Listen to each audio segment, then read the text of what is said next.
जय जगन्नाथ।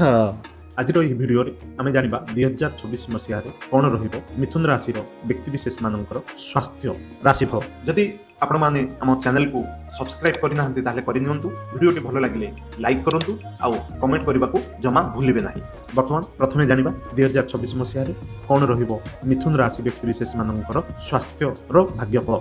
यह वर्ष मिथुन राशि व्यक्तिशेष मान स्वास्थ्य सामान्य भल भल खराब न हो पारे भल ही देखा। जदि आम बृहस्पति दृष्टिकोण देखा आपण प्रथम लग्न बृहस्पति उपस्थिति आपण स्वास्थ्य बहुत भल धरी नि। तथापि आपण स्वास्थ्य प्रति सचेतन रहा निहाती आवश्यक। जदि आपण सठिक खाद्यपेय खाती भल डाएट रहती ताहले आपण को कौन समस्यार सम्मुखीन होगा पड़ो ना। अनियमित खाद्यपेय समस्या अनियमित खाद्यपेय आपणकर स्वास्थ्य समस्या सृष्टि करें। गैस बदहजमी प्रमुख कारण हो पारे जहाँ देखा पेट रोग किसी पेट समस्या रोग किसी प्रथम कथा है बृहस्पति आपण प्रथम घरे रोथार आपणकर भोक वृद्धि हम तो आप खाଇବା बढ़े याद्वारा आपड़ जदि सठिक भाव में न खाती आपणकर खाद्यपेय संतुलन न रुहे ताहले पेट रोग हो पारे। आउ एक कथा ये कही रखुचु बृहस्पति जेहेतु आप प्रथम घरे रोचे से आपन को अलसुआ कराइबे आपन को अधिक हालिया लगे निद लगे आपड़ टे अधिक आराम चाहिए। यही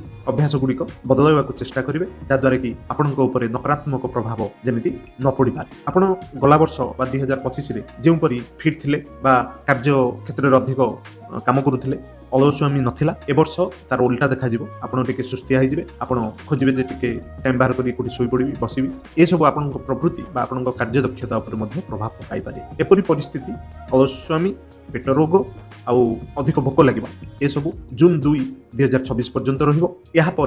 बृहस्पति आपण द्वितीय घरे अक्टोबर 31 पर्यंत रे से आपणकर बृहस्पति भल फल देवे। यापर ये आउ गोटे हूँ शनि चलन आपण कौन प्रकार प्रोब्लेम क्रिएट करें जमीक कि अंटा रोग गुप्तांग सहित जड़ित किसी समस्या सृष्टि करें। जो मान पूर्व हृदय कि छाती समस्या अच्छी से सतर्क रहा पड़ो। अन्य पक्षरे देखा गले आपड़ जदि टे सतर्क हो चलिए ताहले आपण स्वास्थ्य भल रही। सामग्रिक भाव में आपणकर जातक राशि नक्षत्र अनुसार तो किसी अलग हम जदि सामग्रिक भाव में देखा जाए 2026 मसीह मिथुन राशि व्यक्तिशेष मान पेट गुप्तांग छाती आ अंटार समस्या अनुभव करें किंतु कौन बड़ समस्या हम ना। ये छोट मोट समस्या आंठुगंठी टे बिंधा जो मैंने एजेड हो गले युवक मान युवक युवती मान जो मैंने 30-35 वर्ष उपनीत से निहत भाव में यह रही। आउ गोटे कथा कही रखुचु जदि आप स्वास्थ्य सचेतनता न रे ताहले आपणकर समस्या सृष्टि हम योग प्राणायाम